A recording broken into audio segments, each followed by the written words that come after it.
Judulnya itu adalah Tupai dan Ikan Gabus. Dahulu kala, hiduplah sepasang sahabat di daerah Kalimantan Barat. Mereka adalah seekor tupai dan seekor ikan gabus. Setiap hari, mereka melakukan kegiatan bersama, mencari makan, bermain, bahkan mengunjungi tempat-tempat baru selalu dilakukan bersama. Suatu hari, tupai tidak melihat gabus sahabatnya. Ia mencarinya ke tempat biasa gabus tinggal. Saat bertemu, tupai sangat kaget. Gabus terlihat lesu. Ternyata ia sedang sakit. Tupai sangat sedih. Ia menawarkan makanan untuk sahabatnya. Namun, Gabus tidak berselera makan.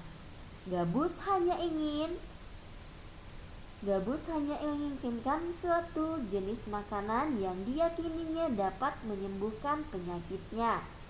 Tupai berjanji akan mencari demi sahabatnya. Setelah Gabus mengatakan makanan yang dapat menyembuhkan penyakitnya, Tupai sangat kaget. Ia harus mencari hati ikan hiu. Ikan hiu sangat ganas. Tidak terpikir olehnya ia bisa mendapatkannya. Namun, Tupai bertekad untuk mendapatkannya. Ia ingin sahabatnya sembuh. Tupai kemudian melompat dari satu pohon kelapa ke pohon kelapa lainnya yang dekat dengan tepi pantai. Saat menemukannya, ia melubangi satu kelapa dan membiarkan airnya habis. Kemudian sang tupai masuk ke dalam kelapa. Angin kencang membuat kelapa jatuh ke pantai dan ikan hiu memakannya. Di dalam perut ikan, tupai kemudian keluar dari kelapa dan menggigit hati ikan hiu. Ikan tersebut mencoba bertahan sampai kehabisan tenaga. Ombak besar membawa ikan hiu ke tepi pantai. Saat itulah tupai menggigit hati ikan hiu. Saat itulah tupai keluar dari mulut ikan hiu dan membawa hati ikan hiu kepada sahabatnya. Sampai di tempat ikan gabus, tupai kemudian memberikan hati ikan hiu untuk dimakannya. Beberapa hari kemudian, tupai melihat sahabatnya segar kembali.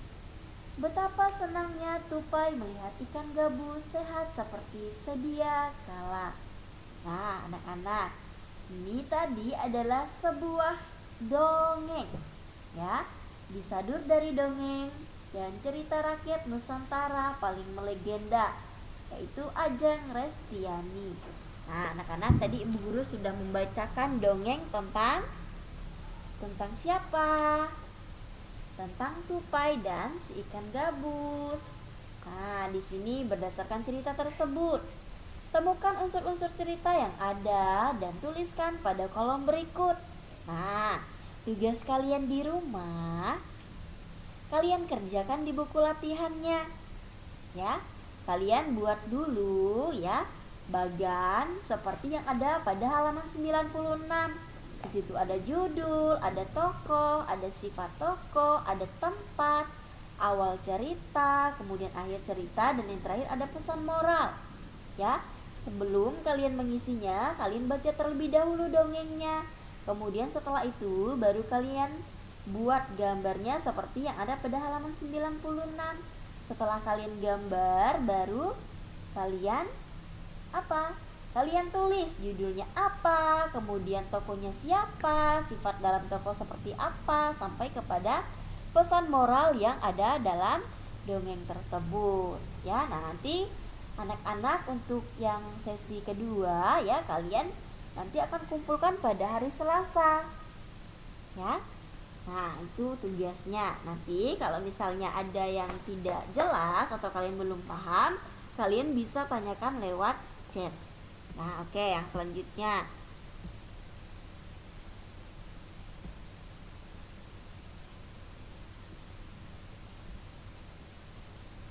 Nah, tahukah kamu dalam bercerita, pendongeng sering menggunakan wayang yang terbuat dari kayu. Nah, wayang tersebut dibuat oleh pengrajin kayu. Ayo kita cari tahu lebih lanjut tentang pekerjaan pengrajin kayu. Nah, anak-anak perhatikan pada halaman 98. Nah, itu ada sebuah cerita. Ceritanya itu tentang pekerjaan. Ya. Nah, di sini Dayu mempunyai teman yang bernama Beni. Pekerjaan ayah Beni adalah pengrajin kayu. Mana tahu, mau tahu apa saja yang dilakukan oleh ayah Beni? Nah, ini cerita Beno. Ya. Nah, perhatikan anak-anak. Di sini ada cerita. Pekerjaan ayahku adalah pengrajin kayu. Ayahku membuat meja dan kursi. Untuk menghasilkan kursi, awalnya ayahku membeli kayu, kemudian memotongnya dan membentuk menjadi kursi, menghaluskan lalu mengecatnya. Waktu yang dihabiskan untuk membuat kursi kurang lebih 1 minggu. Ayahku menjual meja dan kursi buatannya ke toko mebel. Di toko mebel itulah orang-orang bisa membeli meja dan kursi buatan ayahku. Nah, anak-anak, itu adalah tadi cerita tentang pekerjaan seorang ayah. Nah, dari cerita tersebut ada pertanyaan. Pertanyaan yang pertama, produk apa yang dihasilkan oleh ayah Beni? Nah, produknya itu berupa meja dan kursi. Kemudian pertanyaan yang kedua, apakah pekerjaan ayah Beni termasuk menghasilkan barang atau jasa? Nah, jadi di sini pekerjaan ayah Beni itu termasuk menghasilkan barang karena dia menghasilkan meja dan kursi. Ya. Kemudian dia mengolah kayu menjadi meja dan kursi. Kemudian yang ketiga, apa saja yang harus dikerjakan oleh pengrajin kayu? Nah, hal yang pertama yaitu adalah membeli kayu, kemudian memotongnya. Setelah dipotong, kemudian dibentuk menjadi kursi dan meja. Nah, kemudian yang nomor 3, apa saja yang harus dikerjakan oleh pengrajin kayu? Nah, yang selanjutnya dia akan menghaluskan kayu tersebut dan memberi cat kepada kursi atau meja yang ia buat tadi. Nah, hal yang terakhir yang ia lakukan adalah menjualnya ke toko mebel agar meja dan kursi yang dibuatnya tadi bisa dibeli oleh orang lain. Nah, anak-anak perhatikan, berikut ini adalah proses pengolahan kayu menjadi meja dan kursi. Nah, di sini yang pertama kalian bisa lihat gambarnya ada pohon di hutan. Kemudian pohon di hutan ini tadi ditebang, ya.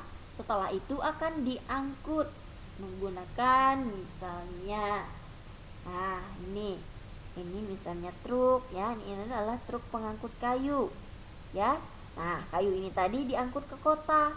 Setelah itu dijual kepada atau dibeli oleh pengrajin kayu. Nah, setelah itu dia akan mengantar, ya, mengantar apa tadi? Mengantar meja dan kursi yang ia buat ke toko mebel. Kemudian akan dibeli oleh pembeli. Nah, ini adalah apa? Urutan atau proses pengolahan kayu menjadi sebuah meja dan kursi.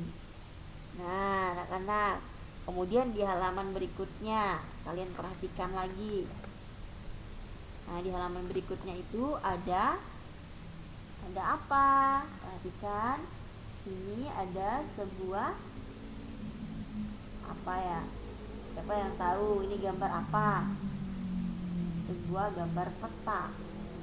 Ya, peta tentang penampakan hutan di Kalimantan. Nah, anak-anak perhatikan, di sini ada tahun-tahunnya. Dimulai dari tahun 1950 sampai 2020, ya. Jadi ini adalah penampakan hutan di Kalimantan dari tahun 1950 sampai 2020. Nanti kalian bisa baca juga, kalian lihat di buku temanya halaman 100, ya.